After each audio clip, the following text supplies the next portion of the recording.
மகிமை உண்டாவதாக. என்னுடைய பேர் வந்து நான் ஆஷிஷ் டேனியல். நான் ஜெம்ஸில் மிஷினரியாக இருக்கிறேன். என்னுடைய ரெஸ்பான்சிபிலிட்டி வந்து நான் அந்த பாலிடெக்னிக் காலேஜோடைய டைரக்டராக இருக்கிறேன். உங்களுக்கு தெரிந்தபடி பீகாரில் that is the only polytechnic college or the technical institution which is only Christian technical institution. The whole Bihar le one and only technical or Christian institution adu nammaloda GEMS Polytechnic. So anyway, I will talk in detail on the topic la varum. அப்புறம் நான் அதோட சேர்ந்து நான் ஜெம்ஸில் அந்த வாலிபர்கள் மத்தியில் நான் ஊழியம் செய்து வருகிறேன். ஜிம் சொல்லி அந்த ஒரு டிபார்ட்மெண்ட், ஜெம்ஸ் யூத் மினிஸ்ட்ரின்னு சொல்லி சபையில் இருக்கிற வாலிபர்களை ட்ரெயின் பண்ணுற அந்த காரியத்தை நான் பார்த்து கொண்டு இருக்கிறேன். என்னுடைய மனைவி டாக்டர் ஜாய், அவளும் மெடிக்கல் மினிஸ்ட்ரி மூலமாக அவள் ஊழியம் செய்கிறேன். And then I have 2 kids, Nathan and Ethan. ஒருத்தன் 5 years old, elder one is 8 years old. So this is about myself. Yeah. Very nice, brother. Thank you so much for that introduction. So, in our கடந்த let's go back to your childhood. நீங்க உங்க பேரண்ட்ஸை பத்தி we don't know. So உங்க பேரண்ட்ஸை வந்து இதே gems ஊழியங்கள இருந்தாங்களா, இல்லைன்னா they normal people outside, or அதுக்கப்புறம் we slowly get into உங்களோட childhood எப்படி இருந்தது? So அந்த ஒரு பயணத்துக்குள்ள நம்ம போகலாம். Okay. So என்னுடைய parents they were working as teachers. அவங்க டீச்சரா நேபாளில் they work பண்ணிட்டு இருந்தாங்க. நேபாளில் அவங்க டீச்சராக இருந்து அதோட சேர்ந்து பார்ட் டைம் மினிஸ்ட்ரி பண்ணி கொண்டு இருந்தாங்க. அண்ட் ஆஃப்டர் தட் நேபாளில் இருந்து they went to நாகாலாண்ட். அங்கே ஒரு 5 years தேர் ஆல்சோ டீச்சராக ஒர்க் பண்ணிட்டு அதோட சேர்ந்து அவங்க பார்ட் டைம் ஊழியம் பண்ணி கொண்டு இருந்தாங்க. ஸோ ரெண்டு பேரும் my father and mother they had the desire to come back to தமிழ்நாட்டில் வந்து செட்டில் ஆகணும்னு அவங்களுக்கு ஒரு பெரிய ட்ரீம் இருந்துச்சு.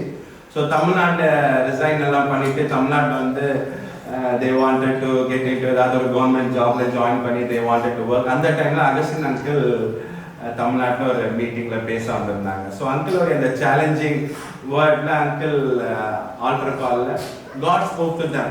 ஆண்டவர் வந்து திட்டவட்டமாக அவங்கள வந்து எல்லாத்தையும் விட்டுட்டு பீகாரில் மிஷினரியாக போகணும்னு சொல்லிட்டு ஆண்டவர் பேசுகிறார். But it was very difficult.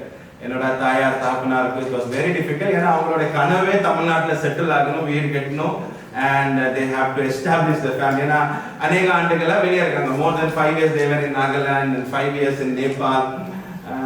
So they wanted to settle. But அந்த டைமில் இட் வாஸ் ரொம்ப டிஃபிகல்ட்டாக இருந்துச்சு அந்த முடிவு எடுக்கிறதுக்கு. பட் ஆண்டவர் அவங்களுக்கு தெளிவாக பேசுறதுனால அவங்க ரிசைன் பண்ணிட்டு they were working, of course government job they were trying, but meanwhile they were working in one school.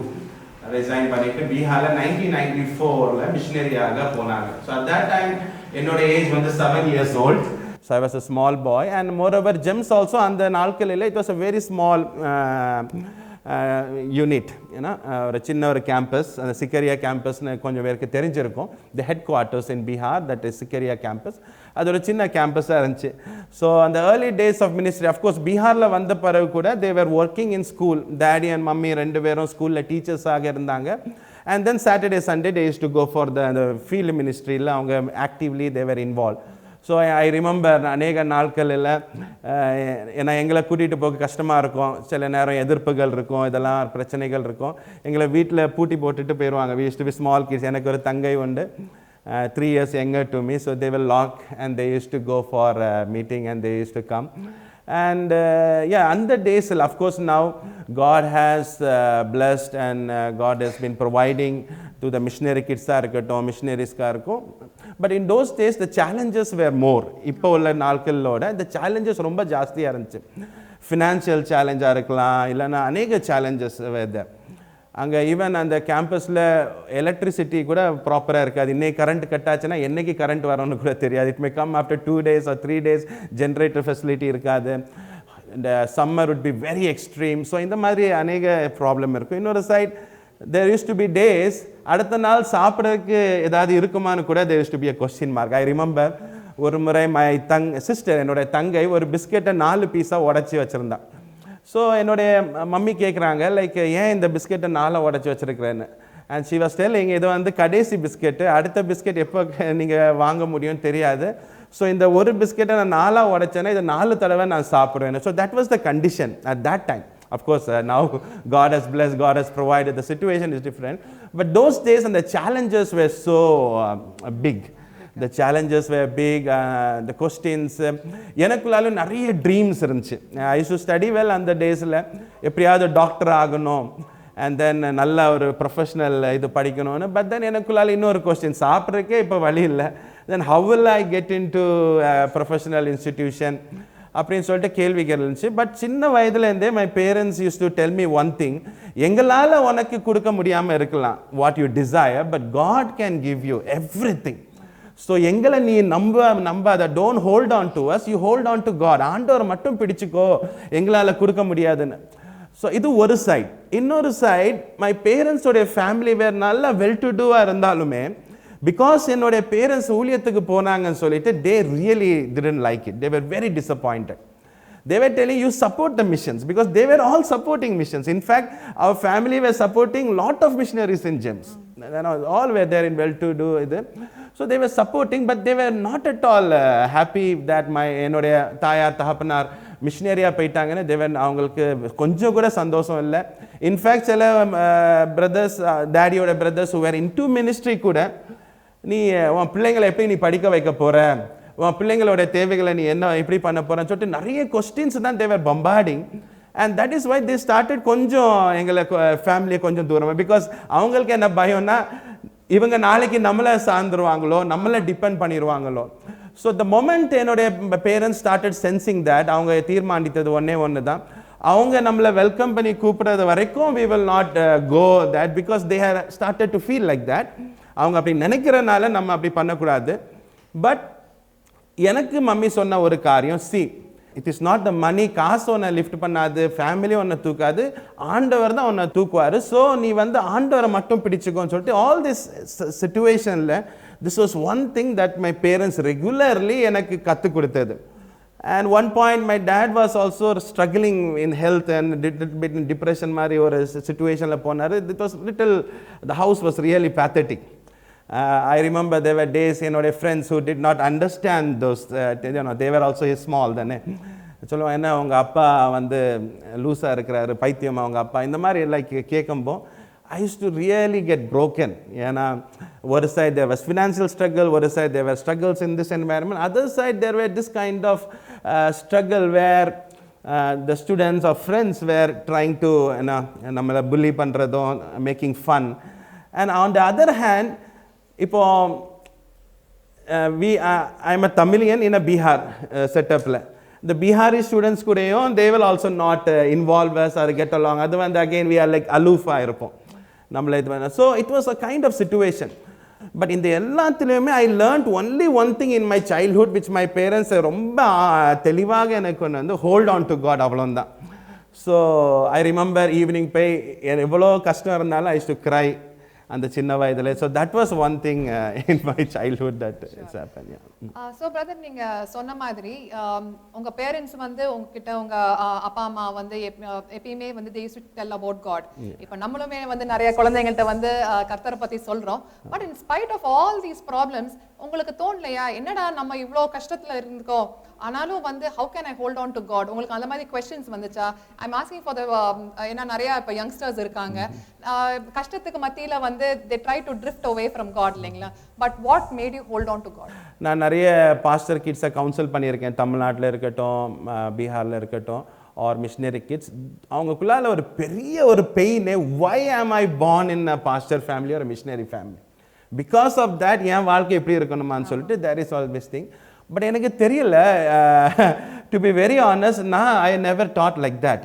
இன்னொன்று biggest thing in that is, Augustine அங்கிளோடைய life was a big challenge. எனக்கு சின்னதுலேருந்தே I use to admire uncle, like Augustine uncle ரொம்ப admire. அவங்க தான் ஒரு hero மாதிரி பார்ப்பேன். ஏன்னா என்னோடய வீடை ஒட்டி தான் இந்த ட்ரைனிங் சென்டர் இருக்கும், ஜெம்ஸோடைய ட்ரைனிங், வேர் இந்த மிஷினரிஸ்க்கு ட்ரைனிங் கொடுக்கறது, எந்த ட்ரைனிங்காக இருந்தாலும் அங்கே தான் நடக்கும்.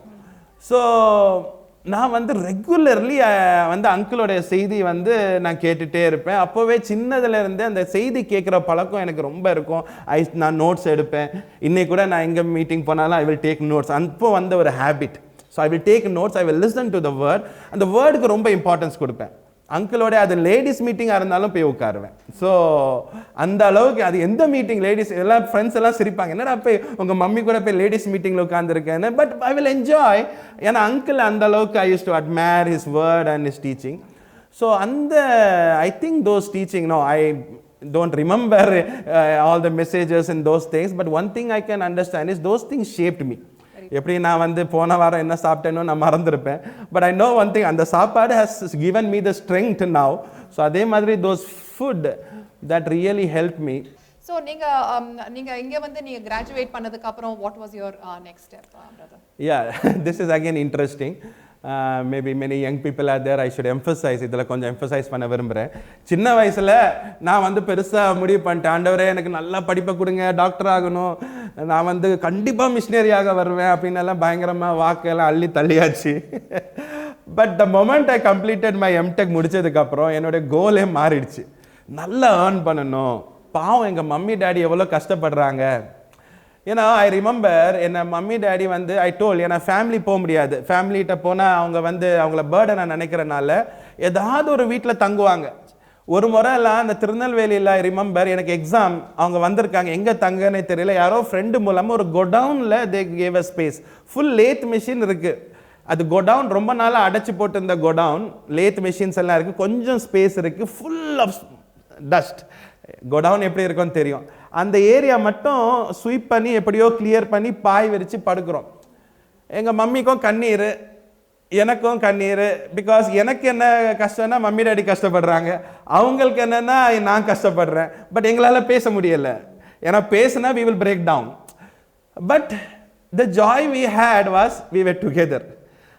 சேர்ந்து இருக்கிறோமேன்னு சொல்லிட்டு நாங்கள் சந்தோஷப்பட்டோம். பட் எங்களுக்குள்ளால there was huge pain. ஏன்னா ஒரு கோடவுனில் வந்து தங்கியிருக்கிறோம், எவ்வளோ ஃபேமிலி மெம்பர்ஸ் இருந்தாலும் அங்கே போக முடியலேன்னு there was a pain. Of course அந்த டைம்ஸ் எல்லாம் நினச்சி பார்க்கும்போது it is really painful, but of course God has blessed tremendously. இப்போலாம் நினச்சி பார்க்கும்போது many days it was like that only.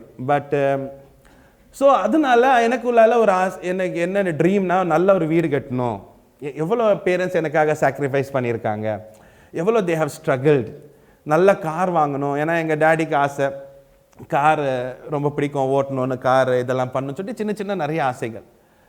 So நான் வந்து ஒரு கம்பெனியில் ஜாயின் பண்ணேன், ஒரு டெம்பரரியாக. பிகாஸ் நான் வந்து அலகாபாத் யூனிவர்சிட்டியில் எனக்கு லெக்சரர் போஸ்ட்டுக்காக தேவை ட்ரைங், அண்ட் அது ஒரு ப்ராசஸ் போயிட்டுருக்கு. இன்னொரு சைடில் ஆஸ்திரேலியன் யூனிவர்சிட்டி வந்து இந்த பார்ஷியல் ஸ்டைஃபன் கொடுத்து எனக்கு பிஹெச்டிக்கு தேவர் ஆல்சோ காலிங். இப்போ சென்னையில் ஐ ஆம் டூயிங் அ ஒர்க். அதில் ஒரு கம்பெனியில் இன்டுவேட் சொல்லி ஒரு ப்ராசஸ், அதில் வந்து ஐ வாஸ் ஒர்க்கிங். அதில் வித்தின் 1-2 months எனக்கு அவுட்ஸ்டாண்டிங் பெர்ஃபார்மர் அவார்டு கிடைக்குது. அண்ட் தென் எனக்கு பயங்கர அப்ரிஷியேஷன், எனக்கு சேலரி போக அவங்க இன்சென்டிவ்ஸே நிறைய கிடைக்குது. Almost half or 75% of the salary எனக்கு இன்சென்டிவ்லேயே கிடைக்குது. Immediately I started planning, வீடை கட்டுறோம், காரை வாங்குறோம், பேரண்ட்ஸ். ஏன்னா I started having only my vision was பேரண்ட்ஸை ஹாப்பி பண்ணணும், பேரண்ட்ஸை நான் இது பண்ண, they have struggle, they have toiled. இப்படி தான் போயிட்டு இருந்துச்சு. பட் இம்மீடியட்லி அந்த டைமில் அஃப்கோர்ஸ் எனக்குள்ள என் ஸ்பிரிச்சுவல் லைஃப்பில் ஒரு டிஸ்டர்பன்ஸ் இருந்துச்சு. There was a big blow or spiritual life. இன்னொன்று ஒர்க்கில் I was very successful, every one appreciated like me. ஒர்க்லேயே ஒரு vacuum I was able to feel. So completely vacuum, spiritually vacuum, இங்கேயும் vacuum. ஆண்டவர் வந்து was asking about one question, very interesting. இது ஏதோ சத்தம் கேட்டேன் அப்படின்னு கிடையாது, ஒரு விஷன் கிடையாது. உள்ள there was a question, who will take care of your parents better? நீ நல்லா பார்த்துக்குவியா உன் பேரண்ட்ஸை, நான் உன் பேரண்ட்ஸை நல்லா பார்த்துக்குவேன் நான். தட் கொஸ்டின் வந்து என்னை அப்படியே இட் ஷூக் மீ. பிகாஸ் நான் நினச்சேன், நான் எவ்வளோதான் கோடி கோடி கணக்கில் நான் சேர்த்து வச்சு என் பேரண்ட்ஸ்கிட்ட கொடுத்தாலுமே ஆண்டவருடைய கரம் இல்லைன்னா everything is going to go in waste, எல்லாமே வீணாக போகும். ரெண்டாவது, இன்னொரு மிஷினரி ஒரு அங்கிள் வந்து சொல்லியிருந்தாங்க, ஆஷிஷ் ஒரு 1 year ஜெம்ஸுக்கு வந்துட்டு போகலாம்ல அப்படின்னு ஒரு. So this question was also ringing. இன்னொரு side, who will take care of the parents better? யாரும் தாப்பனார் தாயாரை நல்லா பார்த்துக்கோன்னு சொல்லும்போது அன்னைக்கே சரண் ஆண்டவரே நீங்கள் தான், ஐ கேனாட் டூ, என்ன தான் நான் பண்ணாலும் உங்கள் கரம் இல்லைன்னா எல்லாமே வேஸ்ட் சொல்லிட்டு பேரண்ட்ஸ்க்கு தெரியாது ரிசைன் பண்ணிவிட்டு போயிட்டேன். நான் போயிட்டு அங்கிளுக்கு ஒரு அகஸ்டின் அங்கிளுக்கு ஒரு மெயில் போட்டேன். அங்கிள், நான் வந்து ரிசைன் பண்ணிட்டு வந்தேன், எனக்கு ஒரு இன்க்ளினேஷன் இருக்குது ஜெம்ஸில் வரணும்னு, but you should not take me because I am coming. நான் ஒரு மிஷினரி கிட்டு, நான் ஜெம்ஸ் கிட்னால நீங்கள் எடுக்கவே கூடாது. If God speaks to you, ஆண்டவர் உங்கள்கிட்ட பேசினார்னா, ஆண்டவர் உங்களுக்கு இன்க்ளினேஷன் கொடுத்தாருன்னா நீங்கள் என்ன எடுங்க, இல்லைன்னா நான் ஜெம்ஸுக்கு வர மாட்டேன். So this is one side. இப்போ அடுத்த சைட் பேரண்ட்ஸ் எப்படி எடுத்துக்குவாங்கன்னு ஐ வாஸ் ரியலி ஸ்கேர்ட். ஏன்னா they all want their elder son to take care of the responsibility. மூத்த பையனா இருக்கிறதுனால குடும்பத்தோடைய பாரங்களை சுமக்கணும்னு ஒரு பெரிய எதிர்பார்ப்பு இருக்கும். பிள்ளைங்களில் அவங்க ஒரு இன்வெஸ்ட்மெண்ட்டாக நினைக்கிறது இஸ் வெரி நேச்சுரல். ஸோ என்னுடைய தாயார் தாப்பினாரும் இவ்வளோ அவங்க வீடை விற்றாங்க, கொஞ்சம் இருந்த லேண்டை விற்றாங்க, எவ்ரிதிங் அவங்க சேலரியை ஸ்குவீஸ் பண்ணி எல்லாமே எனக்கு போட்டாங்க. என் தங்கச்சி கூட இப்போ ஃபீஸ் பே பண்ணுறது கூட தட் இஸ் எதுவுமே கிடையாது. இப்போ நான் தான் தங்கச்சியை பார்க்கணும், அவளுடைய ஃபியூச்சர், அவளோட மேரேஜ்லேருந்து எல்லாம் பேரண்ட்ஸோட இது எல்லாமே. ஸோ அவங்க ஒரு எதிர்பார்ப்போட கண்டிப்பாக இருந்திருப்பாங்க, no doubt as a parent. ஆனால் நான் போய் கேட்கும் உண்மையிலே that is a very surprising. நான் ஆண்டவருக்கு ரொம்ப நன்றி சொல்லுவேன் ஃபார் மை ஒண்டர்ஃபுல் பேரண்ட்ஸ். ஏன்னா நான் என் அம்மாட்ட டேடிட்ட சொன்னேன், நான் ஜெம்ஸில் ஜாயின் பண்ணலான்னு நினைக்கிறேன். ஆனால் அவங்க ஒரு வார்த்தை கூட நெகட்டிவாக சொல்ல. அவங்க ஒன்று சொன்னாங்க, உணர்ச்சி வசப்பட்டு மட்டும் நீ போயிடாத, டோன்ட் கெட் எமோஷனல். நீ ஜாம் பண்ணு, ஃபாஸ்ட் பண்ணு, 3 days நீ ஃபாஸ்ட் பண்ணி you have to pray. If God உனக்கு இது பண்ணானா we will not stop you, we will be happy with your decision. I was really surprised. ஏன்னா நான் எதிர்பார்க்கல. ஏன்னா என்னுடைய பேரண்ட்ஸோட கண்டிஷன், ஃபினான்ஷியல் கண்டிஷன் எல்லாத்தையும், அவங்களோட கனவுகள், ஆசைகள் எல்லாத்தையும் வச்சு பார்க்கும்போது இட் வாஸ் இம்பாசிபிள், அது நடக்க வாய்ப்பே இல்லை. பட் அவங்க இப்படி ஒரு வார்த்தை சொன்னது எனக்கு ரொம்ப இதாச்சு. ஸோ நான் ஃபாஸ்ட் பண்ணேன், ஜோம் பண்ணேன், அங்கிள்கிட்ட போனேன். அங்கிள் ஆல்சோ எனக்கு என்னுடைய நிறைய காரியங்களை வச்சு அவர் ஒரு ட்ரா பண்ணார், ஒரு டயக்ராம் ட்ரா பண்ணி இந்த காரியங்களை வச்சு பார்க்கும்போது ஆண்டவரும் உனக்கு ஊழியத்துக்கு கூப்பிடுறாரு. பட் அகெயின் பாலை ஏன் சைட் தள்ளி விட்டார். ஹி செட், ஆனால் நீ யூ டேக் டைம் ப்ரே, நான் சொல்கிறனால நீ இது பண்ணாதேன்னு. அங்கிள் கிளியராக சொல்லிவிட்டு now I leave it to you, நீ ஜோம் பண்ணி டிசைட் பண்ணுன்னு. ஸோ மறுபடியும் மம்மி கிட்ட போகிறேன். மம்மி சொன்னாங்க, யூ டோன்ட், யார் சொல்கிறதோ நீ கேட்காத, அங்கிள் சொல்கிறத நீ அட்வைஸ் எடுத்துகிட்டு நீ ஆண்டவர்கிட்ட ஜோம் பண்ணுன்னு. ஸோ நான் ஜோம் பண்ணுறேன். ஃப்ரெண்ட்ஸ் ஒரு சைடு, சில குட் லீடர்ஸ், சோ கால் கிறிஸ்டியன் லீடர்ஸ் ஒரு சைடு. அங்கிள் சொன்ன அந்த வார்த்தைகளை மதிச்சு தென் அகைன் நான் ஜோம் பண்ணும்போது டான் மோயினோடைய ஒரு டெஸ்டிமனி, அது ஒரு தடவை தான் நான் கேட்டிருக்கேன் இது வரைக்கும், அதுக்கப்புறமும் கேட்கல, அதுக்கு முன்னாடியும் கேட்கல. ஸோ அந்த டான் மோயின் அந்த டெஸ்டிமனியில் சொல்கிறாரு, அவர் சாங் ரைட்டராக போகும்போது எல்லாரும் நீ எடுத்த தப்பான முடிவுன்னு சொல்லும்போது அவரால் எக்ஸ்பிளைன் பண்ண முடியலை. ஹி சேஸ் இந்த டெஸ்டிமனி தட் என்னால் ஒரு விஷனோ ஏதோ ஒரு சத்தம் அப்படின்னு சொல்ல முடியலை, அது என்னோட டீப் கன்விக்ஷன். என்னை திரும்பி பார்க்கும்போது ஐ டுக். ஸோ என்னுடைய இது ரொம்ப கரெக்டாக மேட்ச். ஆண்டவர் அந்த சாட்சி மூலமாக என்கிட்ட பேசின மாதிரி இருந்துச்சு. சில வசனங்கள் மூலமாக ஆண்டவர் பேசினனால நான் ஃபுல் டைம் மிஷினரியாக போனேன். அங்கே மிஷினரியை ஜாயின் பண்ண பிறகு தான் எனக்கு தெரிய வந்துச்சு, அங்கே ஒரு பாலிடெக்னிக் காலேஜ் தேவர் ஸ்டார்டிங், கன்ஸ்ட்ரக்ஷன் அப்போ தான் ஸ்டார்ட் ஆகுது.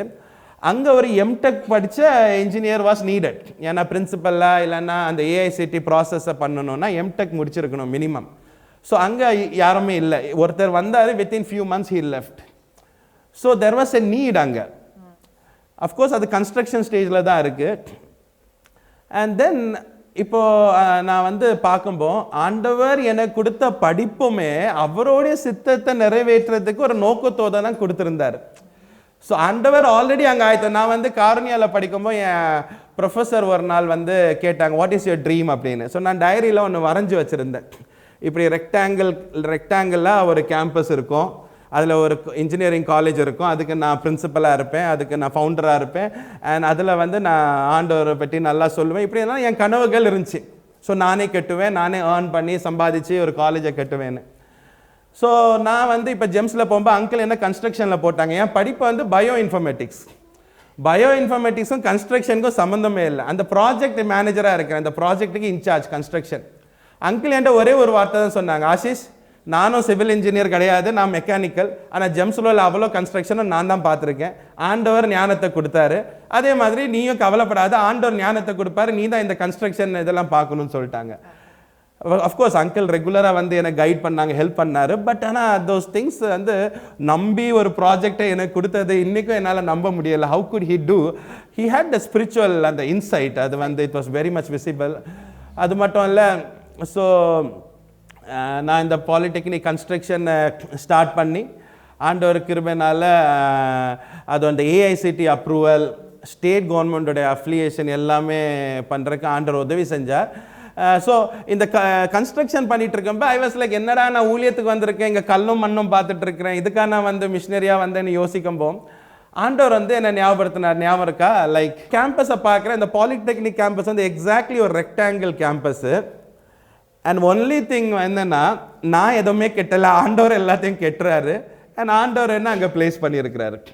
And that is really amazing. ஏன்னா when I committed my life to God, ஆண்டவர்கிட்ட என்னுடைய வாழ்க்கையை ஒப்பு கொடுக்கும்போ என்னுடைய கனவையும் ஆண்டவர் கனப்படுத்தி என்னுடைய படிப்பையும் ஆண்டவர் அதுக்கு ஏத்தாப்புல கொடுத்து and he kept me in that place. So God அதான் இன்னைக்கு நான் திரும்பி பார்க்கும்போது ஆண்டவர் என் வாழ்க்கையில் இன்வெஸ்ட் பண்ணது ஒரு நோக்கத்துக்காக. ஆனால் அந்த நோக்கத்தை அறியாமல் நான் வந்து ஏர்ன் பண்ணணும், பேரண்ட்ஸை பார்க்கணும்னு நினச்சேன். பட் இன்னைக்கு நான் ஆண்டவருடைய நோக்கத்தில் இருக்கிறேன்னு நினைக்கும்போது ஐ ஃபீல் ரியலி ஹாப்பியா.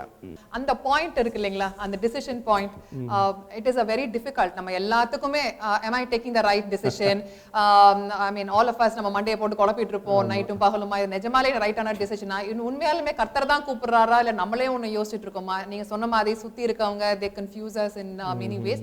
பட் ஒன்ஸ் அகேன் அது கன்ஃபியூஷன் சொல்ல முடியாது, அவங்க நல்லது நினைச்சு தான் சொல்றாங்க. இன்ஃபேக்ட் நாங்க அகஸ்டின் ஜெபகுமார் பிரதரை பத்தி பேசுறப்ப கூட அவர் பேங்க்ல அவருக்கு வேலை கிடைச்சிருந்தது. இதே மாதிரி அவங்க வீட்டுல பயங்கர பொருளாதார கஷ்டம்ன்றப்ப அவர் வேலையை விட்டுட்டேன்னு சொல்லிட்டு அவங்க வீட்டுக்கு போய் சொல்லும் போது அவங்க அப்பா அம்மா பயங்கரமா அழுந்தோடனே பக்கத்து வீட்டுல நினைச்சிட்டாங்க ஏதோ அங்க ஏதோ சாவதா விழுந்துருச்சு போல இருக்குன்னு எல்லாரும் கிளம்பி வந்துருந்தா. ஸோ அவர் புக்ல எழுதி படிச்சோம் நாங்க.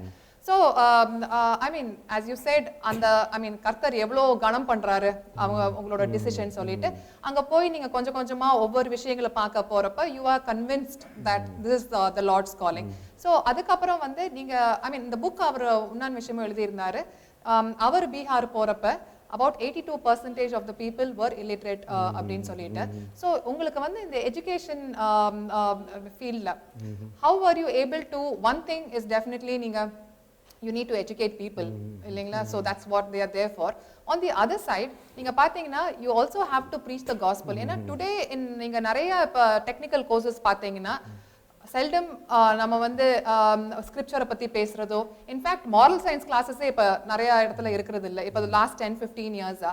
ஸோ நீங்க எப்படி வந்து நீங்க you have to look in to both the aspects, அதை எப்படி உங்களால கம்யூனிகேட் பண்ண முடிஞ்சு?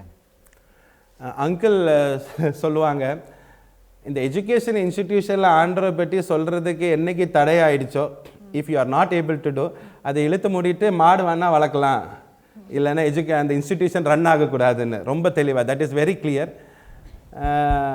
எஜுகேஷன் இன்ஸ்டிடியூஷன் தான் பீகாரில் காஸ்பலுக்கு ஒரு பெரிய இன்ரோட்ஸ் கொடுத்துச்சு. நீங்கள் நோ ஒன் எல்ஸில் நீங்கள் பார்த்தீங்கன்னா அங்கிள் எழுதியிருப்பாங்க, அந்த நாட்களில் அவங்க ட்ராக்ஸ் கொடுத்தாலுமே தலைகீழ வாசிப்பாங்க, ஏன்னா அந்த அளவுக்கு இல்லிட்ரஸி. ஸோ எஜுகேஷன் வாஸ் ரொம்ப புவராக இருந்துச்சு. ஸோ ஜெம்ஸ் வந்து இனிஷியலி அந்த 100+ ஹிந்தி மீடியம் ஸ்கூல்ஸ் எஸ்டாப்ளிஷ் பண்ணாங்க, 110 ஹிந்தி மீடியம் ஸ்கூல்ஸ். ஸோ இந்த 110 ஹிந்தி மீடியம் ஸ்கூல்ஸ் வந்து ஃப்ரீ ஸ்கூல்ஸாக இருந்துச்சு. ஸோ இந்த ஸ்கூல்ஸ் தான் சண்டே சர்ச்சாக கூட மாறிடும், சாட்டர்டே அது ஒரு கிளினிக்காக மாறும். ஸோ இட் வாஸ் ஒரு கம்யூனிட்டியே அது வந்து டிரான்ஸ்ஃபார்ம் பண்ணுறதுக்கு இந்த ஹிந்தி மீடியம் ஸ்கூலில் டே கேர் சென்டர்ஸ்னு சொல்லுவாங்க. அதோட சேர்ந்து இங்கிலீஷ் மீடியம் ஸ்கூல்ஸ் இருந்துச்சு, ஒரு 10 இங்கிலீஷ் மீடியம் ஸ்கூல்ஸ் இப்போ இருக்குது, ஐசிஎஸ்சி ஸ்கூல்ஸ். இதெல்லாம் நல்ல high quality schools. So for a long time, ஏன்னா அந்த primary education and secondary education Bihar government அதை ஃபோக்கஸே பண்ணாதனால அங்கிள் அண்டர்ஸ்டுட் த நீட். அதனால இந்த ஸ்கூல்ஸை எஸ்டாப்ளிஷ் பண்ணிட்டே uncle was pushing that. But over a period of டைம்க்கு அப்புறம் கவர்மெண்ட் வந்து கொஞ்சம் எஜுகேஷன் மேலே ஃபோக்கஸ் பண்ண ஆரம்பிச்சிச்சு. இந்த ஜெம்ஸை பார்த்து மாடல் பார்த்து நிறைய ப்ரைவேட் இன்ஸ்டிடியூஷன் ஆல்சோ கொஞ்சம் ஸ்கூல்ஸ் ஆரம்பிச்சு. So it was a positive influence தான். ஸோ இந்த இன்ஸ்டிடியூஷன்ஸில் முக்கியமான ஒரு காரியம் என்னென்னா, கண்டிப்பாக டெய்லி மார்னிங் அசம்பிளி ப்ரேயர் இருக்கும். ஸோ டெய்லி அவங்க வந்து ஆண்டவரோட சத்தியத்தை கேட்பாங்க. அது இல்லாமல் ரெட்ரீட்ஸ் இருக்கும். இதில் படிக்கிறவங்க 99% ஆண்டவர் அறியாத மக்கள். ஸோ இங்கே வரப்ப நீங்கள் சொல்கிறீங்க அவங்க நான் பிலீவர்ஸாக தான் வராங்க, but later they get transformed. So இந்த ஜென்ம சுவாபங்கள் நம்மள்ட்ட இருக்கிறது வந்து நம்ம பரம்பரையாக நம்மளுக்கு வந்திருக்கோம், ஆனால் ஆவியானவரோட பலன் இல்லாமல் நம்மளால மேற்கொள்ள முடியாது இல்லைங்களா? ஸோ அந்த மாதிரி நீங்கள் இந்த மாதிரி நிறைய பிள்ளைங்களை பார்த்துருப்பீங்க, பட் அதில் வந்து ஏதாவது ஒரு 2-3 ஸ்டூடெண்ட்ஸ் உங்களை வந்து ரொம்ப இம்ப்ரெஸ் பண்ணி வேர் அவங்க மிஷன் ஒர்க்கில் ஒன்ஸ் அகேன் ஜெம்ஸில் இருக்க அந்த மாதிரி ஏதாவது ஃபியூ இன்சிடென்ட்ஸ் சொல்ல முடியுமா பிரதர்? நம்ம நிறைய இன்சிடென்ட்ஸ் அது அதில் ஒரு ஸ்டூடெண்ட் ஆக்சுவலி இதில் வந்து ஜாயோட ரோல் வந்து ரொம்ப மேஜராக இருந்துச்சு. என்னுடைய ஒய்ஃபு ஒரு பையன் வந்து ஹாஸ்பிட்டல் போனான். அஃப்கோர்ஸ் அவன் வந்து அப்போ எந்த எஜுகேஷனும் இல்லை, 2 டிப்ளமா காலேஜில் படித்து அவன் ட்ராப் அவுட் ஆகிட்டான். பிரச்சனை பண்ணி சண்டை போட்டு வந்துட்டான். இப்போ ஹாஸ்பிட்டலில் this boy game for treatment. ஹாஸ்பிட்டலில் வரும்போது அவன் என்ன ஆயிடுச்சுன்னா வெயிட் பண்ணி கவுண்டரில், ஏன்னா அந்த க்யூவில் தான் வர்றோம்.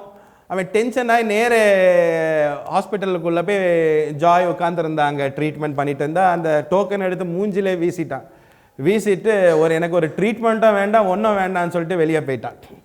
ஸோ ஒரு மொமெண்ட் ஜாய் வாஸ் ரொம்ப டென்ஷன் ஆகிட்டா, லைக் எல்லாரும் க்யூவில் வந்துட்டு இருக்கேன் இவனு சொல்லிட்டு. பட் ஸ்டில் ஆவியானவர் அவளை உணர்த்தினால அவள் என்ன பண்ணா, அந்த அசிஸ்டண்ட் அனுப்பி கூப்பிட்டாங்க. அண்ட் தென் அந்த பையனை கூப்பிட்டு ஜாய் பொறுமையாக அவன்கிட்ட பேசிகிட்டு இருந்தான். அவன் அவ்வளோ கோவத்தில் இருக்கான். தண்ணியை குடி உட்காரு அப்படின்னு சொல்லிட்டு பொறுமையாக அவனை விசாரிக்க ஆரம்பிக்கும்போது அவனுடைய ப்ராப்ளம்ஸ் எல்லாம் ஷேர் பண்ணான். அதுக்கப்புறம் அவன் என்ன பண்ணா, ஹாஸ்பிட்டல்லேருந்து என்கிட்ட கூட்டிகிட்டு வந்துட்டு இவனுக்கு இங்கே பாலிடெக்னிக்கில் அட்மிஷன் கிடைக்குமான்னு சொல்லிட்டு. he was a drug addict, he was having lot of issues, drop out. அவங்க பேரண்ட்ஸ் இவனை நம்பி இனிமேல் எங்கேயுமே போட முடியாது, காசு வேஸ்ட் நினச்சிட்டு இருக்கான். பிறகு ஜாய் சொன்னதுனால அண்ட் தென் அவனுக்கு சில ஃபீஸ் கன்செஷன் கொடுத்து he came to polytechnic. And then அவன் வெளியே போகும்போது he was a topper of the institution. So அவன் வந்து he is always வந்து he will be very grateful. அது மாதிரி அது நிறைய இந்த மாதிரி நிறைய சாட்சிகள். ஏன்னா அவங்களுடைய மாரல் ஸ்ட்ரென்த் ரொம்ப லோவாக இருக்கும். ஏன்னா அவங்களுடைய பேக்ரவுண்ட், அவங்க எல்லாருமே வந்து அந்த ஹிந்தி மீடியம் ஸ்கூல்லேருந்து தான் மோஸ்ட்லி வருவாங்க. அவங்கெல்லாம் ப்ராப்பராக ஸ்கூல் போயிருக்க மாட்டாங்க, எதுவும் போயிருக்க மாட்டாங்க. வந்துட்டு ஒரு சப்ஜெக்டில் ஃபெயில் ஆன உடனே நிறைய பேர் வந்து they will say நான் கிளம்புறேன்னு சொல்லிட்டு. ஸோ இந்த மாதிரி சில பசங்க வந்து குவிட் பண்ணுற நிலைமையில கூட அவங்களுக்கு மோட்டிவேட் பண்ணிட்டு வரும்போது, ஒரு பையனுடைய பேர் ஹிமான்சு. ஸோ அவன் குவிட் பண்ணிட்டான். அவன் அழுதுட்டு என்னால் படிக்க முடியாதுன்னு சொல்லிட்டு. பட் ஸ்டில் அவனுக்கு இன்னொரு வாய்ப்பை கொடுத்து அவனை படிக்க வச்சு அவனுக்கு சப்போர்ட் பண்ண பிறகு அவனும் வந்து மெக்கானிக்கல் டிபார்ட்மெண்ட்டில் அவன் டாப்பராக கோல்டு மெடலிஸ்ட்டாக அவன் வெளியே வந்து இப்போ காலேஜில் அவன் ஒரு லெக்சரராக ஹீஸ் ஒர்க்கிங். அது இல்லாமல் நம்ம அம்ரிட்டோலான்னு ஒரு ப்ராஜெக்ட் இருக்குது.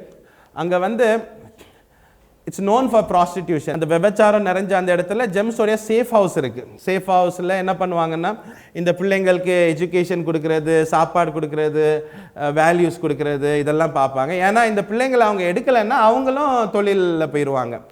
ஸோ அதிலிருந்து ஒரு பொண்ணு வந்து பாலிடெக்னிக் வந்து படித்து அவள் பாலிடெக்னிக் முடித்து and then today she is also lecturer in பாலிடெக்னிக்கில் டீச் பண்ணிகிட்டு இருக்கிறா. ஸோ இந்த மாதிரி நிறைய ஸ்டோரிஸ் ஆகும்.